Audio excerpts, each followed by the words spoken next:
안녕하세요. 반갑습니다. 오늘은 5단원 두 번째 시간입니다. 자, 수업 준비는 다 되었나요? 계속 온라인 수업이라 힘들겠지만 오늘도 열심히 한번 해보도록 합시다.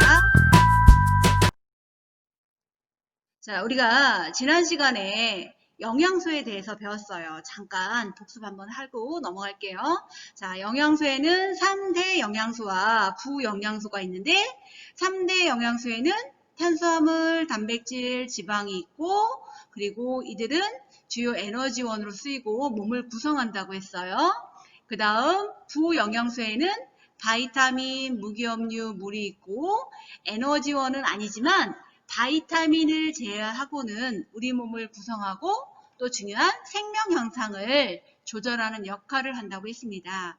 그렇다면 이번 시간에는 그 영양소의 검출 방법과 이제 소화 들어가서 입에서의 소화에 대해서 우리 공부해 보도록 합시다. 교과서는 160쪽에서 163쪽입니다. 오늘의 학습 목표는 1. 음식물 속에 영양소를 검출할 수 있다. 2.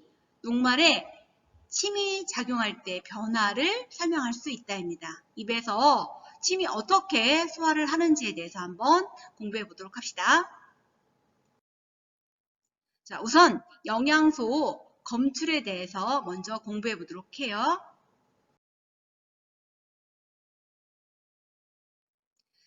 음식물 속에 어떤 영양소가 있으며 영양소를 검출하는 방법을 우선 동영상으로 한번 알아보도록 하겠습니다. 영양소 검출 시약을 이용하여 내가 먹은 음식물에 어떤 영양소가 들어있는지 알아보겠습니다.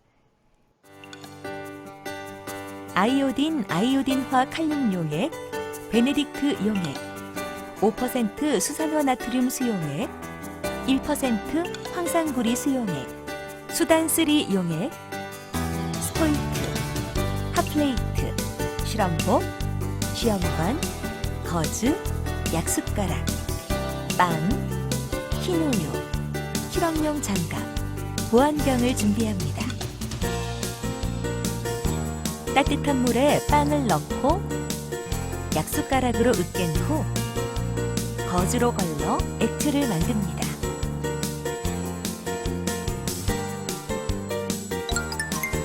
걸러진 액체를 스포이트로 4개의 시험관 A에서 D에 각각 3ml씩 넣습니다.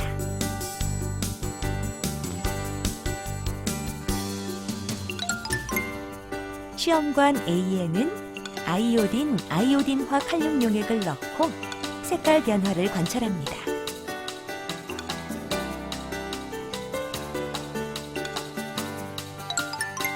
시험관 B에는 베네딕트 용액을 몇 방울 넣고 물이 든 비커에 넣어 가열하면서 색깔 변화를 관찰합니다.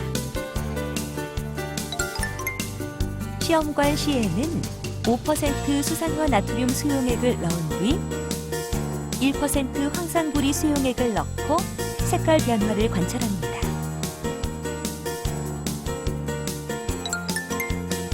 시험관 D에는 수단3 용액을 넣고 색깔 변화를 관찰합니다. 흰우유도 과정 3에서 6과 같은 방법으로 실험하여 색깔 변화를 관찰합니다. 먼저 흰우유를 물과 섞어 희석한 다음 시험관 A에서 D에 3ml씩 넣습니다. 과정 3과 같이 시험관 A에는 아이오딘, 아이오딘화 칼륨 용액을 넣고 색깔 변화를 관찰합니다. 과정 4와 같이 시험관 B에는 베네딕트 용액을 몇 방울 넣고 물이 든 비커에 넣고 가열하면서 색깔 변화를 관찰합니다. 과정 5와 같이 시험관 C에는 5% 수산화 나트륨 수용액과 1% 황산구리 수용액을 넣고 색깔 변화를 관찰합니다. 과정 6과 같이 시험관 D에는 수단3 용액을 넣고 색깔 변화를 관찰합니다.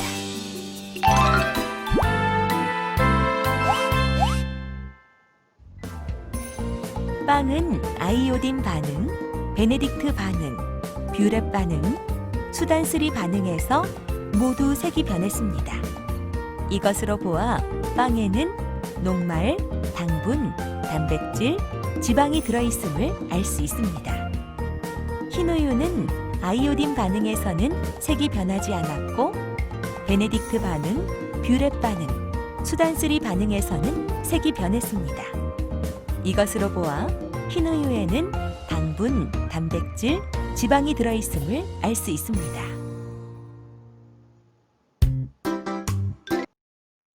네, 그렇다면 교과서 160, 161을 다시 한번 정리해 보도록 하겠습니다. 자, 우선 녹말을 검출하는 용액과 반응을 살펴볼게요. 녹말은 아이오딘이나 칼륨 용액에 의해서 어떻게 바뀌죠? 네, 아이오딘이나 칼륨 용액은 원래 연한 갈색인데 녹말에 떨어뜨리면 홍남색이 됩니다. 자, 그 다음 포도당 검출입니다. 포도당 검출은 포도당 용액에 베네딕트 용액을 넣고 가열하면 색깔이 청색에서 황적색으로 바뀝니다. 이때 그 색깔 변화는 가열해야 잘 보이는 게 바로 베네딕트 반응이에요. 자, 이때 포도당만 베네딕트 반응을 하는 것이 아니라 당분, 엿당이나 젖당들도 이 베네딕트 반응을 해서 황적색으로 바뀌는 거 여러분 알아두도록 하세요. 엿당 알아두세요. 포도당과 엿당은 베네딕트 반응을 한다. 자, 단백질입니다. 단백질은 5% 수산화듐 수용액과 1% 황산구리 수용액을 넣는데요. 이것을 뷰렛 반응이라고 해요. 수산화듐 수용액은 무색이고 황산구리 수용액이 청색이라 뷰렛 반응 용액의 색깔은 청색이고 단백질을 넣었을 때 이 청색이 보라색으로 바뀝니다. 지방은 수단3 용액을 넣으면 원래 붉은색이었던 수단3 용액이 좀 더 밝은 선홍색이 됩니다. 그래서 우리는 이 시약 색깔의 변화를 통해서 영양소가 검출되는 것을 알 수 있습니다. 여기에서 영양소의 검출 반응, 검출 시약, 색깔 변화를 꼭 알아두시기 바랍니다. 자, 교과서 161쪽에 한번 책을 정리할게요. 우리 아까 동영상에서 봤죠? 빵과 흰우유에 아이오딘, 베네딕트, 뷰렛, 수단3 반응을 한 거예요. 그랬더니 빵에는 다 반응을 했고요. 흰우유에는 아이오딘 반응만 안 하고 베네딕트, 뷰렛, 수단3 반응을 했습니다. 우리가 아이오딘 반응을 한다면 거기에는 녹말이라는 영양소가 있다는 것을 우리가 배웠죠. 그 다음 베네딕트 반응은 포도당과 당분인데 여기서는 포도당이 아니라 주로 당분일 거예요. 그 다음 뷰렛 반응은 단백질, 수단3 반응에 반응을 했다는 것은 지방이 있다는 것입니다. 그렇다면 빵은 전부 반응을 했으니까 빵에는 녹말, 당분, 단백질, 지방이 다 들어있겠죠? 흰우유에는 녹말 빼고 당분, 단백질, 지방이 다 들어있을 겁니다. 우리 이렇게 영양소 검출을 이런 시약 변화의 색깔 변화로 우리가 알 수 있습니다. 탐구 내용을 다시 한번 정리해 보도록 하겠습니다. 자, 포도당과 엿당은 베네딕트 반응을 하죠. 원래 베네딕트 용액이 색깔이 청색인데 포도당이나 엿당과 만나면 황적색으로 바뀌는 것을 볼 수 있죠. 이때 우리가 색깔 변화를 더 잘 관찰하려면 가열해야 된다는 거 알아두시고요. 자, 녹말은 아이오딘이나 칼륨 용액에 의해서 색깔이 옅은 갈색에서 이렇게 청남색으로 변하는 것을 알 수 있습니다. 자, 단백질은 뷰렛 용액, 수산화듐 5%, 1% 황산구리 용액에 의해서 청색에서 어떻게 바뀌었죠? 보라색으로 바뀌는 것을 알 수 있고요. 지방은 수단3 용액, 붉은색에서 선홍색으로 바뀌는데 여러분들이 이 붉은색과 선홍색을 잘 구별을 못하는 것 같아서 한번 그림으로 한번 보여드릴게요. 네, 여기서 이걸 붉은색이라고 하고요. 이거보다 좀 더 진한 이런 붉은색을 우리는 선홍색이라고 합시다. 네, 이 영양소의 검출 반응, 검출용의 색깔 변화 꼭 알아두시기 바랍니다, 여러분. 아주 중요해요. 자, 잠깐 멈추고요. 161쪽.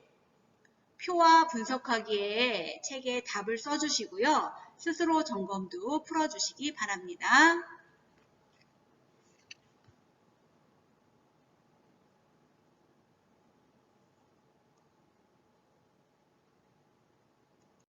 네, 다 푸셨죠?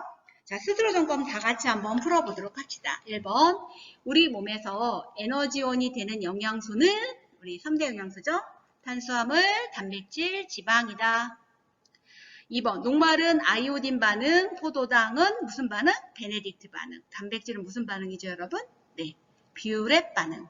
지방은 수단 3 반응으로 검출할 수 있다고 했습니다.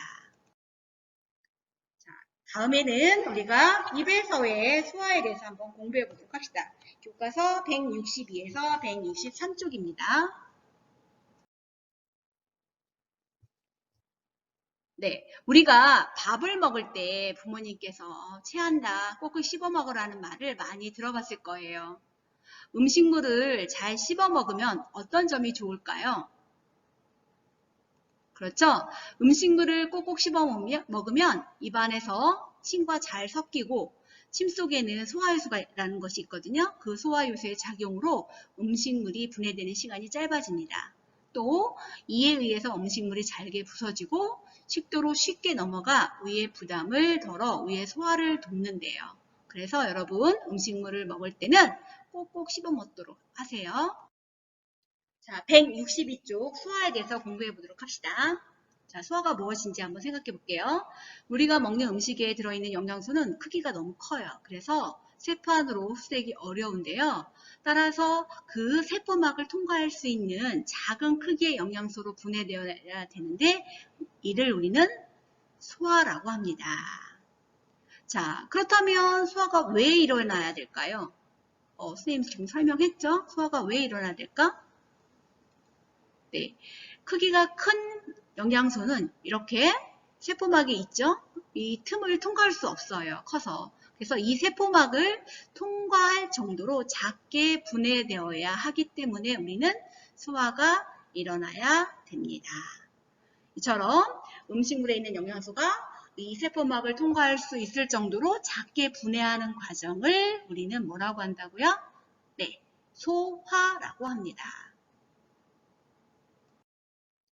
자, 탄수화물, 단백질, 지방을 배웠을 거예요. 근데 이 탄수화물, 단백질은 그림에서 보듯이 이렇게 크기가 너무 커서 세포막을 통과할 수가 없어요. 그래서 이 탄수화물이 잘게 분해되어서 이 포도당으로 되어야 되고 단백질은 잘게 분해돼서 아미노산이 되고 지방은 잘게 분해돼서 지방산과 모노글리세리드라는 이런 작은 입자가 되어야만 네, 세포막으로 흡수할 수가 있대요. 우리는 이렇게 잘게 분해되는 이러한 과정을 뭐라고 한다고 했죠? 네, 소화라고 했습니다. 하지만 부영양소들은 소화되지 않고 직접 흡수가 일어난다고 합니다. 네, 우리 몸의 소화기관에 대해서 한번 알아보도록 합시다. 네, 그림을 보세요. 입, 그죠? 여기 식도 있고요. 그 다음 여기 위 있네요. 위. 그 다음 여기 간도 있고 쓸개 있고 여기 이자 있죠. 이자, 소장, 대장, 항문. 네, 이런 소화기관을 우리가 볼 수 있을 거예요. 이런 소화기관들의 모임을 우리는 뭐라고 한다고 했죠? 네, 소화계라고 했습니다. 그러면 소화계는 어떻게 구성되어 있는지 한번 살펴볼게요. 소화계는 음식물이 지나가는 통로인 소화관과 소화관이 그럼 뭐가 있는지 한번 살펴볼까요? 네, 어떻게 음식물이 들어가요? 처음에 어디로 들어가죠, 우리가? 네, 입으로 들어가죠. 입으로. 그 다음 어디로 가죠? 네, 식도.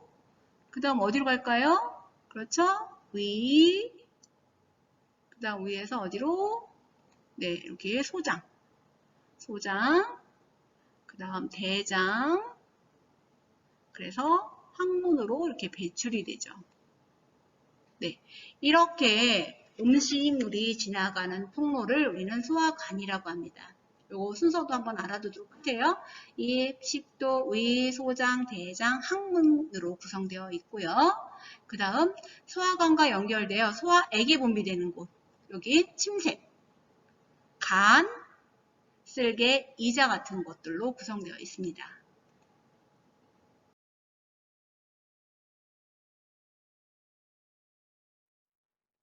(163쪽) 입에서의 소화에 대한 영상을 한번 보도록 할게요. 녹말에 침이 작용할 때 일어나는 변화로 입안에서 일어나는 소화 과정을 알아보겠습니다. 실험복, 증류수, 묽은 녹말 용액, 아이오딘화 칼륨 용액, 베네딕트 용액, 스포이트, 시험관, 비커, 온도계, 핫플레이트, 실험용 장갑, 보안경을 준비합니다. 물을 입에 머금고 있다가 2, 3분 뒤에 뱉어 침 희석액을 만듭니다. 2개의 시험관 A, B에 묽은 녹말 용액을 6ml씩 넣은 후 시험관 A에는 증류수를 2ml 넣고 시험관 B에는 침 희석액을 2ml 넣습니다. 35에서 40도씨의 물이 담긴 비커에 두 시험관을 10분 정도 넣어둡니다. 이렇게 하는 까닭은 침 속의 소화 효소가 잘 작용할 수 있게 하기 위해서입니다.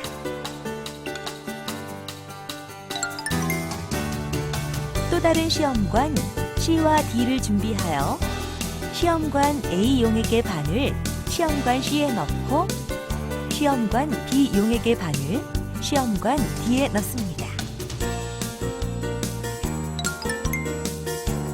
시험관 A, B에 아이오딘화 칼륨 용액을 넣어 색깔 변화를 관찰합니다.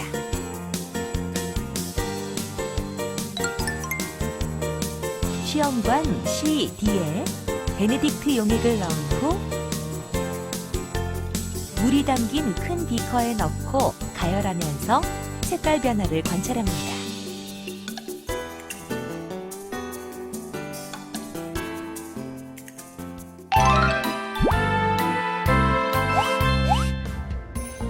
증류수만 넣은 시험관 A에서는 아이오딘 반응 결과 청람색으로 변하였고 침을 넣은 시험관 D에서는 베네딕트 반응 결과 황적색으로 변하였습니다. 이것으로 보아 증류수만 넣은 시험관 A에서는 녹말이 분해되지 않았으나 침 희석액을 넣은 시험관 D에서는 녹말이 당분으로 분해되었음을 알 수 있습니다.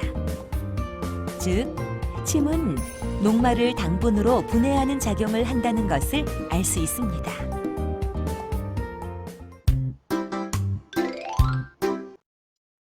(163쪽) 탐구활동을 정리해 보도록 하겠습니다. A, B에는 묽은 녹말을 넣고 A에는 거기에다가 증류수, B는 침 희석액을 넣고 35하고 40도씨 사이의 물에 넣습니다. 담가 놓아요. 그리고 나서 A의 반을 C에, B의 반을 D에 넣습니다. 그리고 A, B는 아이오딘화 칼륨 용액을 떨어뜨리고요. C, D는 베네딕트 용액을 떨어뜨려서 이렇게 가열을 하고 A, B, C, D의 색깔 변화를 보는 것이에요. 자, 우리 아이오딘의 반응은 뭐라고 했죠? 녹말을 검출하고 베네딕트는 포도당이나 당분을 검출한다고 했어요. 그 당분은 몇 당이나 저 당이 될 수 있다고 했죠? 그러면 책에 있는 질문에서 시험관을 여기 처음에 35에서 40도씨의 물에 넣어두는 까닭은 무엇일까요? 네, 우리가 침 속에는 소화효소라는 게 있어요. 아밀레이스라는 소화효소가 있는데 이 소화효소는 성분이 단백질이에요. 네, 단백질이고 이 소화효소는 체온과 유사한 35에서 40도씨 사이에서 아주 잘 작용을 한다고 해요. 그래서 침을 좀 더 침 속에 있는 소화효소가 잘 작용할 수 있게 하기 위해서 우리는 이 35에서 40도씨 물에 넣어두는 것이에요. 그러면 실험 결과는 우리가 어떻게 나왔을까요? 네, A는 묽은 녹말과 증류수, B는 녹말과 침, C도 녹말과 증류수, D는 녹말과 침 희석액이죠. 네, 실험 결과가 이렇게 그림으로 여러분 볼 수 있을 거예요. A는 청남색, B는 변화가 없었고요. C도 변화가 없었어요. D는 네, 황적색이 됐었죠. 그렇다면 이 청남색으로 바뀌었다는 것은 A에 어떤 영양소가 있다는 거죠? 네, 녹말이 있다는 거고, D는 베네딕트 반응했을 때 황적색이 됐다는 것은 여기에 네, 당분, 포도당이 아니에요. 여기서는 엿당이 있다는 것을 알 수 있습니다. 그래서 A에서 D까지의 시험관 중에서 A와 D만 이렇게 색깔 변화가 있음을 우리가 알 수가 있습니다. 그렇다면 A에는 왜 청남색으로 바뀌었을까요? 그렇죠? A는 증류수니까 녹말이 그대로 남아있었던 거예요. 근데 B는 침 희석액에 의해서 녹말이 뭐로 바뀐 걸까요? 네, B에는 엿당이 들어있다는 거고, C도 그냥 녹말, D는 엿당. 그래서 엿당에 의해서 베네딕트 용액에 의해서 황적색으로 바뀌는 것을 알 수 있습니다. 네, 잠깐 화면을 멈추고요. 163쪽 표와 정리 부분을 네, 적어보도록 합시다.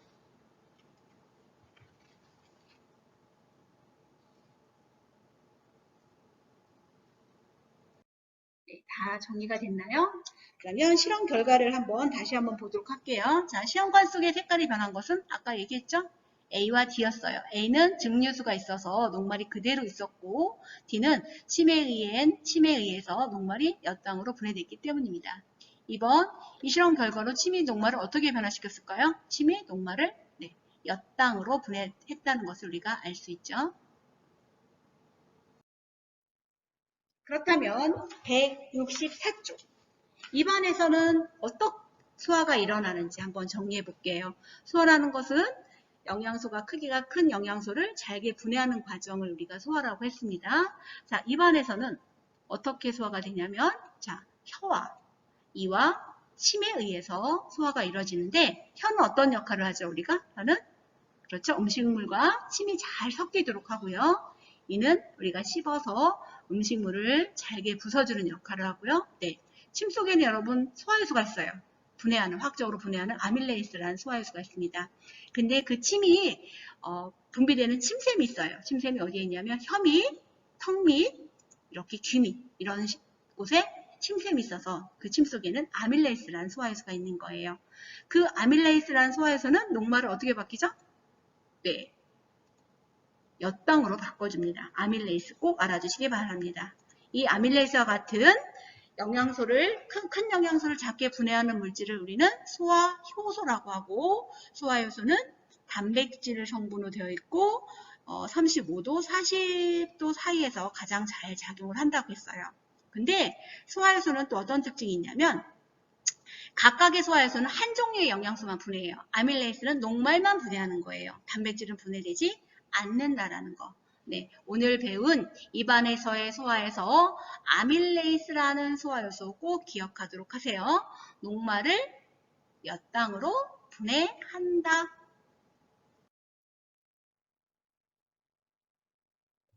다음 시간에는